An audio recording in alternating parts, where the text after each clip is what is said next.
Dan nyaris kita tidak temukan manusia yang sempurna kecuali nabi dan rasul yang punya sifat ma'sum, dijaga oleh Allah Subhanahu wa taala. Siapa yang dari baligh sampai sekarang Jumatan yang tidak pernah salah pandangannya? Tidak pernah keliru bicaranya? Tidak pernah salah mendengarnya? Mustahil. Seustad-ustadnya, kiai sekiai-kiainya pasti pernah salah. Jadi kalau Anda ingin mencari kesalahan seorang ustadz, ya pasti ditemukan sepanjang dia manusia. Kiai demikian, Habib demikian, sepanjang manusia, sepanjang bukan nabi dan rasul. Siapapun, mau pejabat, mau rakyat, mau birokrat, siapapun, pasti ada potensi untuk berbuat salah sepanjang kita masih hidup dan sepanjang setannya juga menunaikan tugasnya untuk menggoda manusia. Allah yang punya sifat Rahman dan Rahim sebagai penutup bagian dari khutbah ini menginginkan dalam situasi itu pun tetap melindungi kita, tetap menjaga kita, karena Allah pun mendeklarasikan, engkau bisa menggoda tapi aku pun membentengi hambaku dari godaanmu itu. Maka kesempatan diberikan oleh Allah supaya kita menyadari kekeliruan itu, mengoreksinya dan kembali kepada jalan kemuliaan. Tidak ada manusia yang tidak salah selain Nabi dan Rasul. Tapi diberi kesempatan oleh Allah dari kesalahan itu kembali menjadi soleh. Saudara, bila kita mengoreksi yang salah menjadi soleh, tidak baik menjadi baik, maka kebaikan yang dihasilkan dari sifat korektif dari yang tidak baik itu disebut birrun namanya. Birrun. Bila itu melekat pada diri kita, kembali jadi baik, birrunnya nempel dalam diri kita, jadi baik lagi, maka berubah menjadi mabrurun. Maka dilatihlah setidaknya dalam ritual setahun sekali. Belajar, kontemplasi, apa selamanya saya akan jadi seperti yang tidak baik ini. Kata-kata kotor, senang mencela orang, pikiran yang nggak bagus, mendengar yang nggak baik. Sementara saya sadar saya pulang akan menghadap Allah. Nanti dikumpulkan di padang Arafah. Maka dibawa ke miniatur kehidupan orang kumpul semua sama, mau pejabat, mau rakyat, mau punya kedudukan, mau tidak, pakaiannya sama, ritualnya serupa, deklarasi kesetaraan.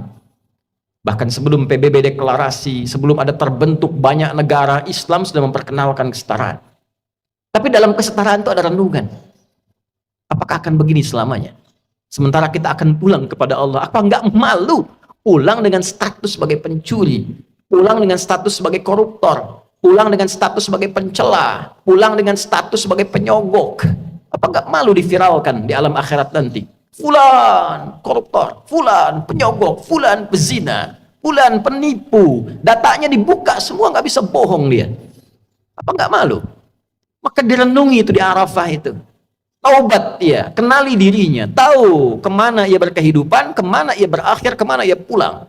Setelah itu dia bertekad, dia zikir dari Arafah pergi ke Muzdalifah. Fa idza afadtum min Arafatin fadhkurullaha 'indal masy'aril haram. Dia bawa zikirnya, dia bertekad, dia akan lempari itu sifat-sifat buruknya yang ada dalam tubuhnya dulu, karena tiga yang mempengaruhi dia menjadi tidak baik. Dirinya yang tidak bisa mengontrol nafsunya, faktor lingkungan sekitar yang dekat, lalu yang ketiga lingkungan jauh, terdekatnya disebut aqabah dalam diri. Lingkungan sekitaran disebut wusta, yang jauh disebut dengan ula. Maka yang pertama dia lakukan, lempari dulu sifat yang tak baik dalam dirinya. Maka catatan di Arafah dia bawa ke Muzdalifah, dia bawa 7 kerikil di situ, dia datang ke Jamarat, dia lempari. Bismillah, Allahu Akbar, lontar sifat kurang baiknya. Oh, ini diri saya yang tak bisa mengontrol nafsu, sering celah orang. Bismillah, Allahu Akbar, lontar, dia nangis karena yang dilontar sifat buruknya. Ritualnya demikian. 2 lontar, 3 lontar, sampai ujung kepala sampai kaki. Setelah dia melontar, dia menghadap ke arah kiblat, lalu dia berkomitmen, inni wajjahtu wajhiya lilladzi fatara as-samawati wal arda hanifan musliman wa ma ana minal musyrikin inna salati wa nusuki wa mahyaya wa mamati lillahi rabbil alamin la syarika lah wa bidzalika umirtu wa ana minal muslimin wa ana awwalul muslimin. Ya Allah, detik inilah aku pasrahkan diriku sepenuhnya kepada Engkau, penguasa semesta. Ada orang-orang berkata, Tuhan itu alam semesta, maka Allah lebih detil lewat Rasul yang disampaikan, akulah penguasa alam semesta itu. Ada sering orang berkata karena dia sulit menemukan Tuhan, dia katakan semesta begini, alam semesta memberikan hukum. Saudara, Allah langsung mengatakan, Alhamdulillahi Rabbil Alamin. Kalau engkau masih bingung, akulah Tuhan yang merawat dan mencipta semesta itu. Maka Nabi mengajarkan, aku pasrahkan ya Allah diriku kepada engkau penguasa semesta. Bila pun selama ini aku sholat, aku beribadah, aku hidup ya Allah. Dan kalaupun aku wafat sampai detik ini, aku menyadari aku banyak salahnya. Maka aku bertobat dan berjanji tidak akan menyimpang lagi. Kalau engkau beri aku kesempatan hidup setelah ini, aku berjanji akan menjadi muslim yang lebih baik lagi mulai detik ini. Lalu setelah itu dia merenung lagi, ada yang belum selesai, maka dia pergi ke Muna. Kita kenal dengan Mina. Dia renungkan apa nih? Karena pengaruh teman, catat oleh dia. Oh, ini saya nggak bagus karena gaulnya nggak baik di sini. Karena pengaruh tempat baru, dia bertugas, bertemu lingkungan baru, maka dia balik lagi. Sehari, renungkan lagi, 2 hari. Dia merasa bagus, selesai. Tawaf ifadah, terdahulukan oleh dia, selesai, tuntas hajinya. Dia merasa kurang sempurna, sampai hari ketiga, nafar akhir. Wadhkurullaha fi ayyamin ma'dudat, faman ta'ajjala fi yawmaini fala ithma alaihi, wa man ta'akhkhara fala ithma alaihi. Apa kesimpulannya? 5 nittaqa. Jika dia sudah menilai dirinya, takwanya sudah balik. Jadi intinya takwa lagi. Takwa lagi.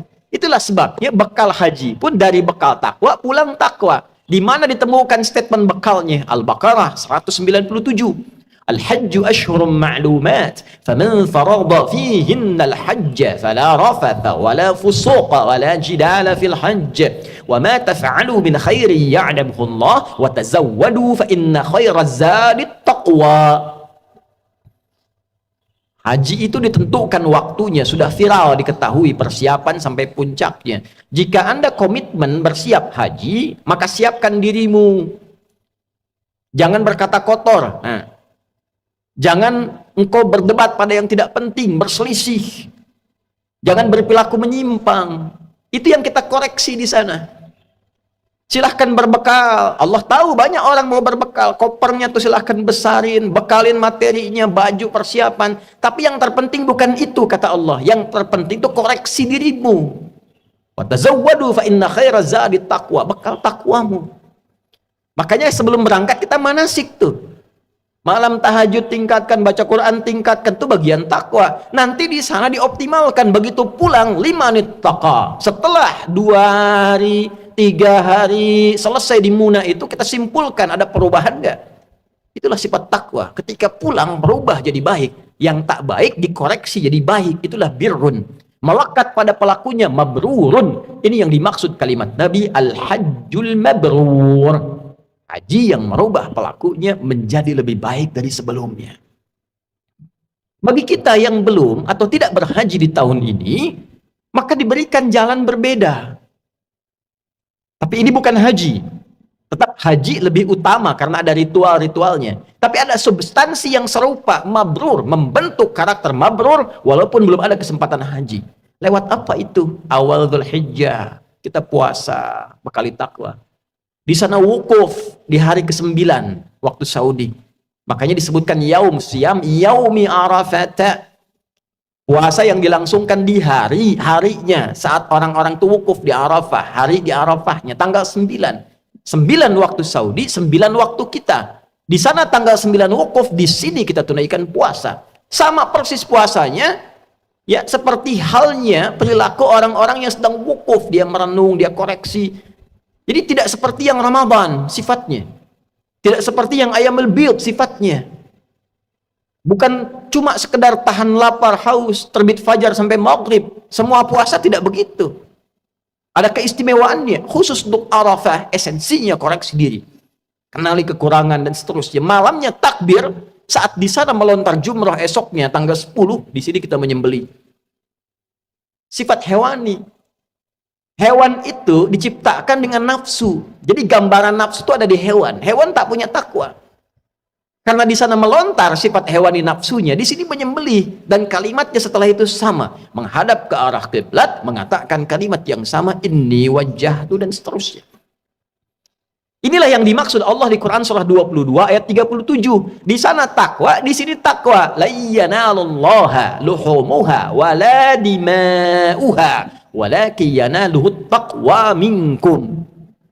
Yang diterima, yang sampai pada Allah itu bukan berapa besar sapinya, bukan berapa besar kerbaunya, bukan berapa banyak darahnya. Yang diterima oleh Allah, kata Allah, takwanya. Ada perubahan nggak? Merasa lebih dekat nggak dengan Allah? Merasa meningkat gak ibadahnya? Meningkat, mendekat, lebih dekat lagi, itu korba. Semakin meningkat disebut kurban. Itulah sebabnya ibadahnya disebut kurban. Dari kata korba, bukan korban. Kurban. Kenapa disebut kurban? Yang dimaksudkan ketika kita berbagi dan komitmen menjadi baik, dilihat standarnya setelah itu menjadi lebih dekat hubungannya dengan Allah. Meningkat takwanya. Itulah mabrur. Sekarang kita lihat. Sehari setelah hari tasyrik, Jumat ini, Jumat deklarasi perubahan diri kita. Bukankah kita di Jumat ini dipanggil untuk meningkatkan zikir? Coba dicek, jadi lebih dekat gak dengan Allah? Merasa meningkat gak takwanya? Beruntung kita, alhamdulillah, tinggal di Indonesia, karena semua bagian dasar kehidupan berbangsa, bernegara dipaku dengan sifat takwa. Di pendidikan, Undang-Undang Sisdiknas nomor 20 tahun 2003, dari mulai pasal menimbang A sampai E, 5 itu poinnya. Poin kedua, B itu sudah takwa. Undang-Undang Dasar tahun 1945 mengamanatkan pada pemerintah, mengusahakan menyelenggarakan satu sistem pendidikan yang meningkatkan keimanan dan ketakwaan pada Tuhan Yang Maha Esa, serta akhlak mulia. Baru mencerdaskan kehidupan bangsa. Masuk tentara Sabta Marga, ada 7. Nomor 3-nya itu adalah takwa. Kami tentara Indonesia yang bertakwa pada Tuhan Yang Maha Esa, membela kebenaran, kejujuran, dan keadilan. Masuk hakim, ada pancadharma. Nomor 1-nya itu takwa. Dari takwa sampai tirta, 1-nya takwa. Kami hakim Indonesia yang bertakwa pada Tuhan Yang Maha Esa. Masuk polisi, Tribrata, nomor 1-nya takwa. Kami polisi, Negara Kesatuan Republik Indonesia yang bertakwa pada Tuhan Yang Maha Esa. Jadi itu ukuran pendiri bangsa ini menginginkan kita jadi orang baik sebelum pintar. Sebab pintar tidak baik, celaka. Korupsi itu banyak dilakukan oleh yang pintar. Pengelabuannya oleh yang pintar. Cuma karena nggak ada takwanya sebagai amanat undang-undang, itu yang jadi problem. Nah, kalau kita mengklaim negara muslim terbesar, setiap Jumat pengingat pertama takwa, hadirin. Bertakwalah kepada Allah dengan sebenar-benarnya takwa. Tuh pulang Jumatan, betul nggak takwanya ada tuh? Ada nggak yang hilang sendal tuh? Baru keluar masjid. Itu kalau kita tunjukkan menjadi muslim yang benar, berubah jadi lebih baik, korban dekat dengan Allah, itulah esensi manusia mabrur yang diinginkan oleh Allah